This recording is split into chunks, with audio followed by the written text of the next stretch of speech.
Hello students, Devendra academy में आपका स्वागत है। तो इस वीडियो में मैं आपको स्वपरागण एवं परपरागण में अंतर बता रहा हूं, तो आप इस वीडियो को अच्छे से देख लीजिए क्योंकि स्वपरागण और परपरागण में जो अंतर है बहुत ज़्यादा इंपॉर्टेंट होता है। ठीक है, जो वार्षिक परीक्षा में पूछा जाता है, तो आप इसको अच्छे से तैयार कर लीजिए ताकि आप वार्षिक परीक्षा में जब भी ये क्वेश्चन आए तो आप इसको अच्छे से तैयार कर लें। ठीक है, इसमें देखिए, इसमें मैंने जो अंतर बताए हैं स्वपरागण और परपरागण, बहुत ही सरल भाषा में, बहुत ही छोटे टाइप में इसमें आपको मैंने बताए हैं अंतर, तो आप इसको अच्छे से तैयार कर लें। ये आपका क्वेश्चन पूछा जाता है, आ ही जाता है, या तो स्वपरागण की विशेषताएं पूछे जाएंगी, ठीक है, या तो स्वपरागण की परिभाषा, परपरागण की परिभाषा पूछ लेंगे, ठीक है, या फिर पूछ लेंगे कि स्वपरागण किसके द्वारा होता है, परपरागण किसके द्वारा होता है। ठीक है, कुछ भी पूछा जा सकता है, या फिर स्वपरागण परपरागण में अंतर पूछा जा सकता है। 2, 3 नंबर, 4 नंबर या 5 नंबर में किसी भी क्वेश्चन में कहीं भी ये आपका क्वेश्चन आ सकता है। ठीक है, क्योंकि जो क्वेश्चन होता है बहुत ही कॉमन क्वेश्चन है, बार बार पूछा जाता है, किसी भी प्रकार से आपको पूछ लेंगे, या तो ऑब्जेक्टिव टाइप क्वेश्चन में पूछ लेंगे, या तो आपको परिभाषा लिखने पूछ लेंगे, या तो आपको लॉन्ग टर्म वाली क्वेश्चन में पूछ लेंगे 5 या 6 नंबर में या 4 नंबर में। ठीक है, तो आप इसको अच्छे से तैयार कर लें। और इसके अलावा अगर आप चैनल पर नए हो तो चैनल को सब्सक्राइब जरूर कर लें, क्योंकि मेरे इस चैनल पर आपको कल से आपको 4 4 सेट मिलेंगी। ठीक है, हर सब्जेक्ट के आपको 4 4 सेट प्रोवाइड कराए जाएंगे।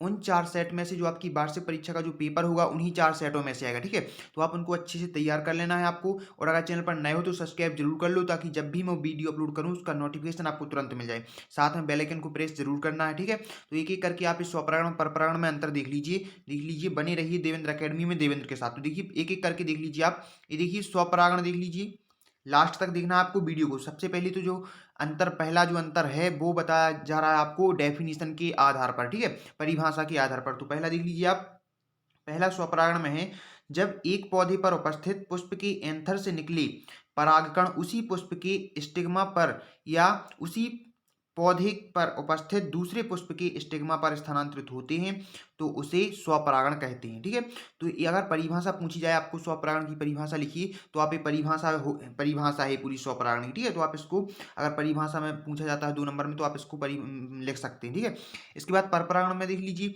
जब एक पौधे पर उपस्थित पुष्प के एंथर से निकले परागकण उसी जाति के दूसरे पौधे पर उपस्थित पुष्प के स्टिग्मा पर स्थानांतरित होते हैं तो उसे परपरागण कहते हैं। ये हो गया आपका परपरागण की परिभाषा। ठीक है, तो ये आपकी परिभाषा के आधार पर पहला अंतर हो गया। इसके बाद दूसरा अंतर देख लीजिए आप।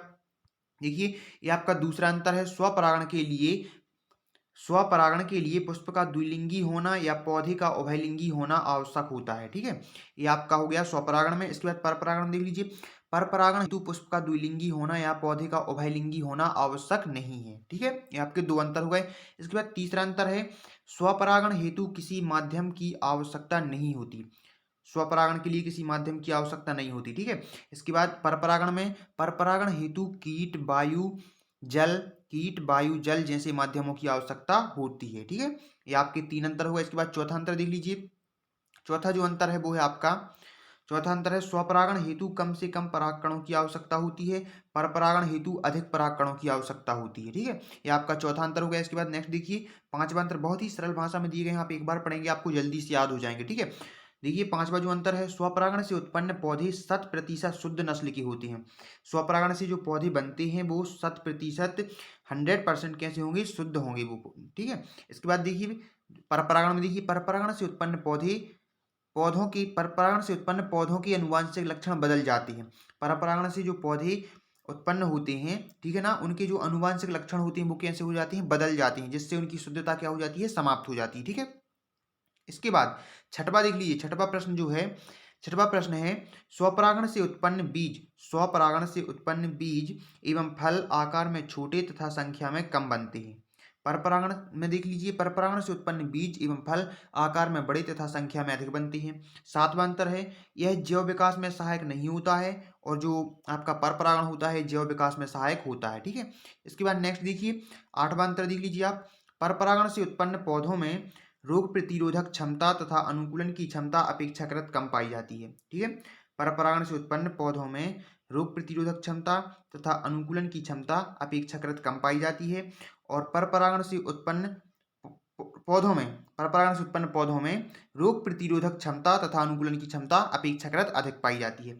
इसके बाद नौवां देखिए, स्वपरागण से उत्पन्न पौधे दुर्बल एवं अस्वस्थ होते हैं। स्वपरागण से जो पौधे बनते हैं वो दुर्बल होते हैं और अस्वस्थ होते हैं, ठीक है। और परपरागण में देखिए, परपरागण से उत्पन्न पौधे स्वस्थ एवं मजबूत होते हैं। तो ये आपके 9 अंतर मैंने बताए हैं। ये आपको 2 नंबर में, 2 नंबर से लेकर 6 नंबर आपको कहीं भी ये क्वेश्चन पूछा जाए तो आपसे बनना चाहिए, ठीक है। मैंने 9 अंतर लिखवा दिए, जो भी आपको सरल लगे इनमें से आप 5 या 6 अच्छे से आप अच्छे से इनको तैयार कर लेंगे, ठीक है। क्योंकि ये बहुत ज़्यादा इंपॉर्टेंट ही क्वेश्चन है, ठीक है। तो अगर चैनल पर नए हो तो चैनल को सब्सक्राइब जरूर कर लें, साथ में बेल आइकन को भी प्रेस कर दें। Thank you.